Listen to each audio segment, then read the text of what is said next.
హల్లెలూయా. దేవుని పరిశుద్ధ నామానికి స్తుతి కలుగును గాక. ఈ మంచి ఉదయకాల సమయం దేవుని మాటలు వింటున్న మీ అందరికీ కూడా నా హృదయపూర్వకమైనటువంటి వందనాలు. ఎలా ఉన్నారు? మీరు, మీ కుటుంబాలు, మీ బిడ్డలు క్షేమంగా ఉన్నారా? దేవుని మహాకృప మీకు, మీ కుటుంబాలకి తోడై ఉండును గాక. ఆమేన్. పరిశుద్ధ గ్రంథంలో నుండి ఒక అమూల్యమైనటువంటి మాటను మనం చదువుకుందాం. చూడండి, సామెతల గ్రంథం 14వ అధ్యాయం 26వ వచనాన్ని మనం చదువుకుందాం. యెహోవా యందు భయభక్తులు కలిగి ఉండుట బహుధైర్యము పుట్టించును. చూడండి, కొన్ని వారాలుగా 2-3 రోజులుగా మనం ఈ వాక్యం మీద ధ్యానం చేస్తూ వస్తున్నాం. ఒక వ్యక్తి దేవుని యందు భయభక్తులు కలిగి ఉంటే ఆ వ్యక్తిని దేవుడు ఎలా దీవిస్తాడు, ఎలా ఆశీర్వదిస్తాడు? ఇంత క్రితం మనం 3 విషయాలు ధ్యానం చేస్తూ వచ్చామండి. ఈరోజు 4వ విషయాన్ని మనం ధ్యానం చేద్దాం.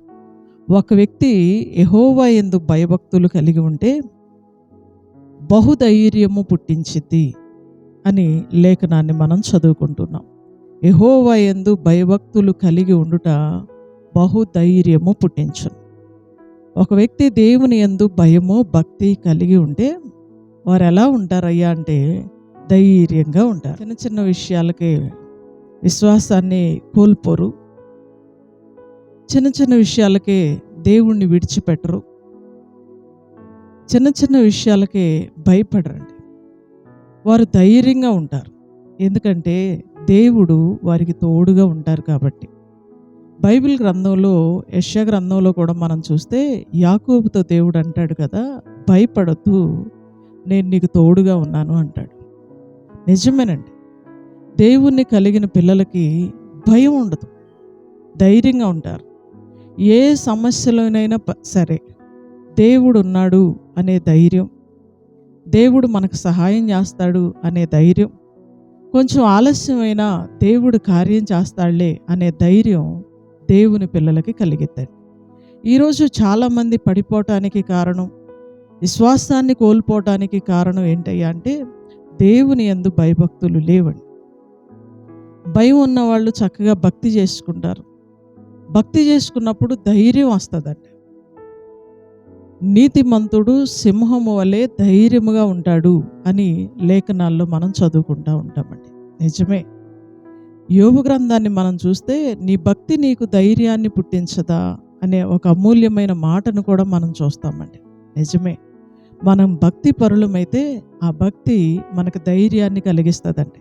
అందుకే జ్ఞాని అయిన సొలొమోను గారు అంటున్నారు, యెహోవా యందు భయభక్తులు కలిగి ఉండుట బహుధైర్యము పుట్టించును. ధైర్యం కాదండి, బహుధైర్యం పుట్టిస్తుందండి. నిజమే. ఏ పరిస్థితిలోనైనా సరే ధైర్యంగా ఉంటారండి. చిన్న చిన్న వాటికి బెదిరిపోరు. నిజమే. ఈ ఉదయకాల సమయం ఈ మాటలు వింటున్న ప్రియ సహోదరుడా, ప్రతి చిన్నదానికి నువ్వు భయపడుతూ ఉన్నావా? ఏం పర్వాలేదు. దేవుని యందు భయభక్తులు కలిగి ఉండు, దేవుడే నీకు ధైర్యాన్ని ఇస్తాడు. నీతిగా బ్రతకడం నేర్చుకో, ఆ నీతి నీకు ధైర్యాన్ని నేర్పిస్తుందండి. నిజమే. నువ్వు భక్తి చేసుకునే వ్యక్తి కనుకైతే ఆ భక్తి నీకు ధైర్యాన్ని పుట్టిస్తుందండి. దేవుని యందు భయభక్తులు కలిగిన ఒక వ్యక్తి ధైర్యంగా ఉంటాడు. మరొక మాటను కూడా మనం చూద్దామా? చూడండి, 145వ కీర్తన 19వ వచనాన్ని గనక మనం చూస్తే ఇక్కడ కూడా ఒక అమూల్యమైన మాట వ్రాయబడి ఉందండి. తన యందు భయభక్తులు గల వారి కోరిక ఆయన నెరవేర్చును, వారి మొర ఆలకించి వారిని రక్షించును. హల్లెలూయా. దేవుని యందు భయభక్తులు కలిగి ఉన్న వారికి ఇంకొక అమూల్యమైనటువంటి వాగ్దానం కూడా ఉందండి. ఏ వ్యక్తి అయితే దేవుని యందు భయభక్తులు కలిగి ఉంటాడో వారి కోరికను దేవుడు నెరవేరుస్తాడట. దేవుని స్తోత్రం చెల్లిద్దామండి. హల్లెలూయా. చూడండి, దేవుని యందు భయభక్తులు కలిగిన వారు ధైర్యంగా ఉంటారు.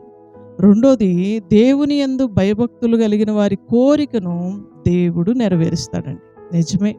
ఒక వ్యక్తి దేవుని యందు భయభక్తులు కలిగి ఉంటే, దేవుని వాక్యానుసారంగా బ్రతకగలిగితే, లోకానికి దూరంగా ఉండగలిగితే, క్రమంగా భక్తి చేసుకోగలిగితే, దేవుని యందు భయము కలిగి దేవుడు నన్ను చూస్తున్నాడు అనే భయంతో గనక ఉండగలిగితే ఆ వ్యక్తి యొక్క కోరికను దేవుడు తీరుస్తాడండి. ఒక చిన్న మాట నేను మీకు తెలియచేయనా? మా పాస్టర్ గారు సేవలోకి వచ్చిన తొలి దినాల్లో ఎప్పుడూ ఒక ప్రార్థన చేసేవాళ్ళు. ఏంటి అంటే, పాల్ యాంగ్చో గారి బుక్స్ బాగా చదివేవాళ్ళు పాస్టర్ గారు. విశ్వాసంలో ఎక్కువ బలం పుంజుకోవడానికి కారణం పాల్ యాంగ్చో గారు రాసిన పుస్తకాలేనండి. ఆ బుక్స్ చదివి జీవితంలో ఒక్కసారైనా సౌత్ కొరియా నేను వెళ్ళాలి, ఆ దైవజనులు పాల్ యాంగ్చో గారిని అంత విశ్వాసంతో ఇన్ని పుస్తకాలు రాసి ఇంతమంది సేవకుల్ని బలపరిచిన ఆ దైవజనుల్ని నేను ఒకసారి చూడాలి అని ఒక కోరిక ఉండేదండి. ఎప్పుడూ ప్రార్థన చేసుకుంటూ ఉండేవాళ్ళు, ప్రభువా నీ చిత్తమైతే ఒక్కసారి నన్ను సౌత్ కొరియాకి తీసుకెళ్ళండి అని. ఇంకొక కోరిక ఉండేదండి, జీవితంలో ఒక్కసారైనా యేసు ప్రభువారు సంచరించినటువంటి, ఆయన పుట్టి పెరిగినటువంటి ఆ యెరూషలేము పట్టణానికి వెళ్ళాలి అని ఇంకో కోరిక ఉండేదండి. ఈ రెండు విషయాల మీద అప్పుడప్పుడు చెప్తా ఉండేవాళ్ళు, నాకు ప్రార్థన చేస్తూ ఉండేవాళ్ళు.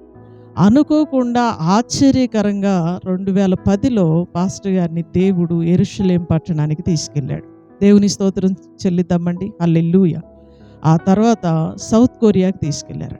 చూడండి, మనం ఆరాధిస్తున్నటువంటి దేవుడు కోరికలు తీర్చే దేవుడు. ఎవరి కోరిక తీరుస్తాడయ్యా అంటే అందరి కాదు సుమా.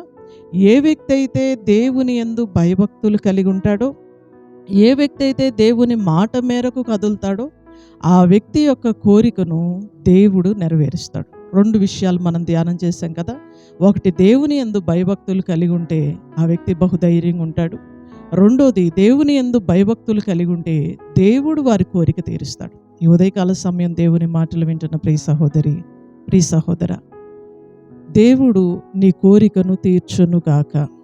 నీవు కూడా ఈ వాక్యానుసారంగా జీవించాలని ఆశ కలిగి నువ్వు ఉంటే ఖచ్చితంగా ఈ వాగ్దానం నీకోసమే.